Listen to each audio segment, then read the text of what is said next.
Bueno, ahora vamos a continuar con la segunda parte del suborden aunque no rinca. Les voy a compartir pantalla desde donde nos quedamos.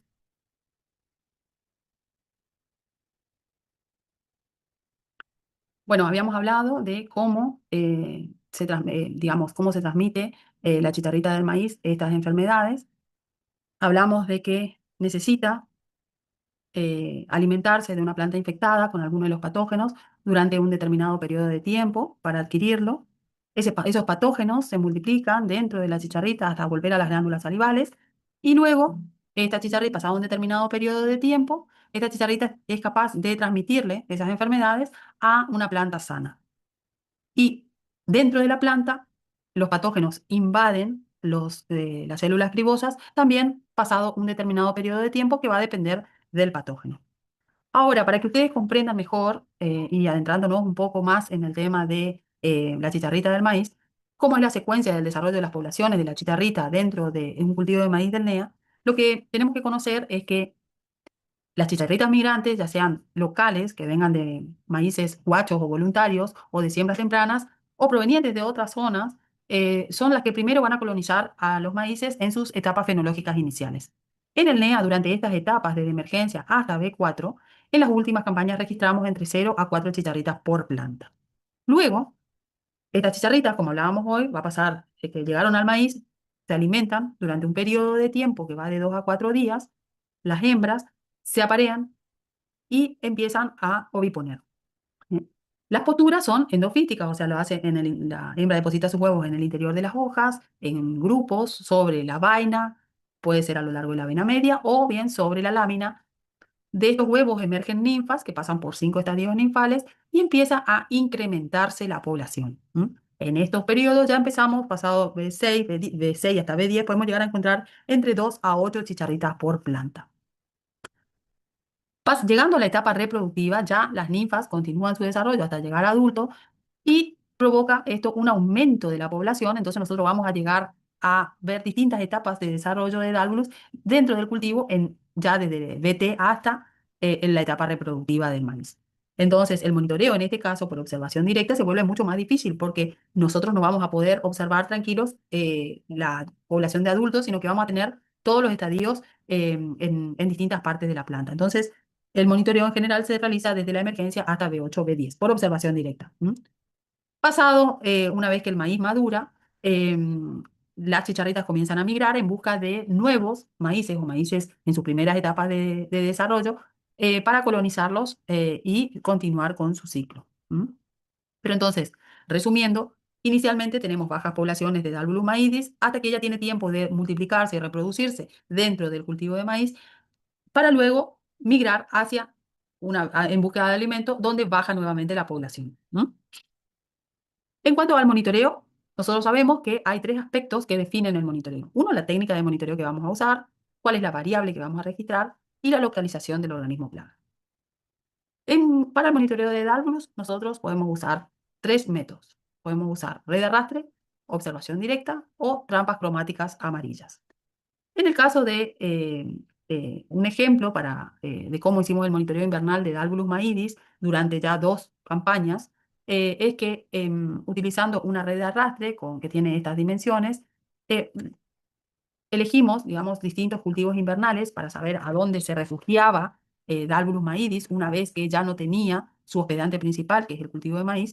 Em, Hicimos pasadas de red en distintos cultivos invernales de la zona, como trigo, cultivos de cobertura, alfalfa, vicia.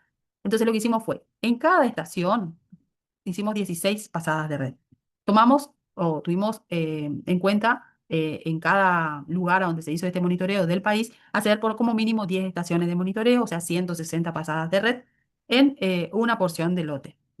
Y como resultado, lo que obtuvimos es que llegamos a poder saber que en el periodo invernal, en los meses de mayo, junio y hasta julio, nosotros tenemos altas capturas de chicharritas, principalmente en rastrojos de maíz, eh, que en la campaña 2024, con las condiciones invernales de esa campaña, tuvimos un periodo de 100 días a más sin capturas en Chaco y muy bajas en Formosa, pero que esa situación cambió en esta campaña donde el invierno fue más benigno. Tuvimos un periodo menor de 60 días sin capturas en Chaco. También, otra cosa que nos pudo Pudimos visualizar con este monitoreo con red de arrastre en cultivos invernales que Dalvulus se refugia en rastrojo de maíz hasta el mes de julio, en avena y en alfalfa, pero que después las capturas disminuyen sustancialmente, ¿eh? Y que además de Dalvulus encontramos a otras especies de chicharritas que podrían confundirse con Dalvulus maíz. Otro muestreo que se hace para detectar la presencia de Dalvulus es la observación directa en el cultivo de maíz. Dalvulus se ubica principalmente en el cogollo de las plantas o en el ápice del cultivo de maíz. Es muy móvil, como ya decíamos anteriormente, que es una característica de este suborden, y al menor contacto vuela buscando refugio. Entonces, esta es una condición que hay que tener en cuenta al momento de entrar al cultivo. Las ninfas pueden ubicarse también en el cogollo y en el envés de las hojas. La diferencia que hay en el monitoreo de adultos, o que hay que tener en cuenta en el monitoreo de adultos respecto al monitoreo de ninfas, es que los adultos vuelan, ¿eh? Y que las ninfas, si bien no tienen alas, pueden dar pequeños saltos. Entonces, lo que hacemos para el monitoreo de Dalvulus es la observación visual del cogollo de las plantas de maíz y ahí contamos la cantidad de individuos que están dentro del cogollo. En por lo menos 10 puntos de monitoreo con una frecuencia semanal o cada 5 días, dependiendo, digamos, del manejo que nosotros le vayamos a dar a la chicharrita. Durante eh, eh, el periodo de mayor susceptibilidad del cultivo, que va desde la emergencia de la pluma hasta B5 y puede extenderse hasta B7, B8. Entonces ahí es el periodo donde yo tengo que intensificar el monitoreo porque es el periodo donde es más importante detectarla para tomar una medida de control. Bueno, otra herramienta que actualmente se utiliza para el monitoreo de Dalvulus y que forma parte o de la Red Nacional de Trampas Cromáticas Amarillas es esta plancha de coloración amarilla que posee un pegamento que se ubica generalmente en el extremo de los lotes, en dirección de los vientos predominantes, y nos sirve a nosotros para saber cuándo comienza a aparecer Dalvulus en la zona, porque se coloca en pre-siembra o durante todo el año. Entonces me va a detectar la presencia de Dalvulus en una zona determinada antes que esté el cultivo de maíz. Y también me sirve para, en cierto modo, ver cómo se van incrementando las poblaciones de Dálvulos a medida que se va avanzando la campaña. ¿Mm? Pero como desventaja, o lo que uno tiene que saber para implementar este tipo de monitoreo es poder identificar correctamente cuál es Dalvulus maidi, porque dentro de la trampa quedan pegadas un montón de otras especies y también especies de chicharritas. Entonces, es muy importante tener en cuenta que Dalvulus presenta dos puntos negros o máculas entre los ojos, en el vértice de la cabeza y que están rodeadas de un halo blanco, que tiene un tamaño pequeño y que es de una coloración amarillo pajiza, que la cabeza tiene forma de punta o flecha, porque hay otras chicharritas de coloración amarilla pajiza que tienen antenas cetáceas, que pueden ser confundidas con Dalvulus maidi. Entonces ahí nosotros vamos a buscarle si tiene los dos puntos negros o máculas características. También podemos observar otras chicharritas que tienen puntos negros en el vértice de la cabeza, pero bueno, no están rodeadas del halo blanco. Entonces, y hay en la zona diversas especies de chicharritas que pueden ser confundidas con Dalvulus. Entonces uno tiene que ir sumando características para poder identificarlas correctamente. Nosotros, mediante el monitoreo con red de arrastre y trampas cromáticas, podemos detectar más de 17 especies que pueden ser confundidas con Dalvulus maidis en la zona. Entonces, otras características importantes es tener en cuenta que las alas son translúcidas, que sobrepasan el abdomen, porque esto nos va a ayudar a nosotros a distinguirlas de otras especies que tienen coloraciones en las alas. También la forma de la cabeza es importante porque hay muchas chicharritas, como pueden ver en las imágenes, que son de una coloración amarilla pajiza.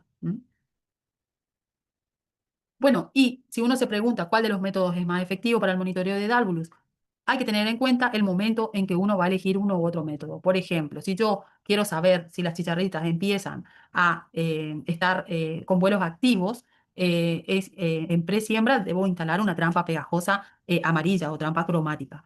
Pero cuando tengo el cultivo, ya tengo que ir a hacer el monitoreo por observación directa de los cogollos, porque la chicharrita va a preferir irse al cultivo que a la trampa. Pero eso no significa que hago uno u otro. Puedo tener o debo tener las dos estrategias de monitoreo para poder ser más eficiente al momento de tomar una decisión de control.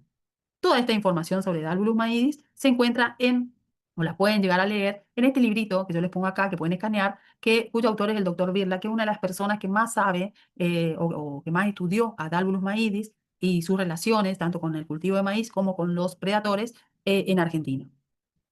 Otra de las familias importantes dentro de este suborden es la familia de los delfácidos. Como ejemplo, tenemos que conocer a Delphacores junkeli, que es una de las chicharritas que se caracteriza o se distingue de Dálvulus, por ejemplo, por tener un espolón al final de la tibia del tercer par de patas, además de ser de otra familia.